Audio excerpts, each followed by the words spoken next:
ශ්‍රී ලංකා සංචාරක සංවර්ධන අධිකාරී සතුව දැන් ආයෝජකයින්ට විවෘත කරන්න පුළුවන් ඉඩම් අක්කර 3000කට ආසන්න ප්‍රමාණයක් තියෙනවා විවිධ ප්‍රදේශවල. මම එකින් එක කියවනවා.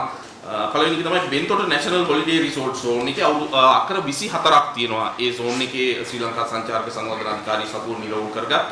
ඒ වගේම කුච්චුවේලි බීච් රිසෝට් zone අක්කර 74ක් තියෙනවා. ඊළඟට Kalpitiya island resort zone 2 large islands දූපත් විශාල දූපත් දෙකක්. ඒ වගේම බත්තලන්ගුණ්ඩුව අක්කර 291ක්. ඊළඟට උච්චමුනේ අක්කර 1095ක්.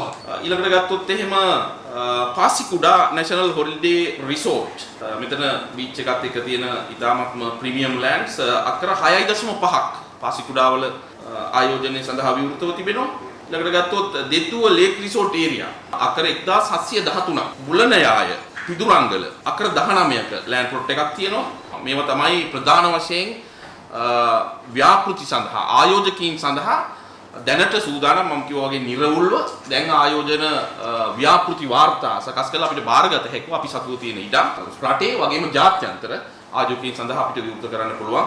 අපිට පිහිටවලා විශේෂ මට්ටමේ ඊටම පාරදර්ශකකාරයකට තමයි අපි ඉඩම් ලබා දෙන්න බලාපොරොත්තු වෙන්නේ. එතකොට නිවුස්පේපර් ඇඩ්වර්ටයිස්මන්ට් පත්‍ර දැන්වීමක් මගින් තමයි මේක මුලින්ම කරන්න බලාපොරොත්තු වෙන්නේ. ඊට අමතරව අපේ ඉන්වෙස්ට්මන්ට් රිලේෂන් යුනිට් එක ජාත්‍යන්තර වශයෙන් මේ ඉඩම් ජාත්‍යන්තර ආයෝජකයන්ට ලබා දීමේ කටයුතුවලත් මැදිහත් වෙනවා. ඉතින් ඒ විදිහට තමයි ඊළඟ සති කිහිපය තුළත අපි මේ කටයුතු කරන්න බලාපොරොත්තු වෙන්නේ.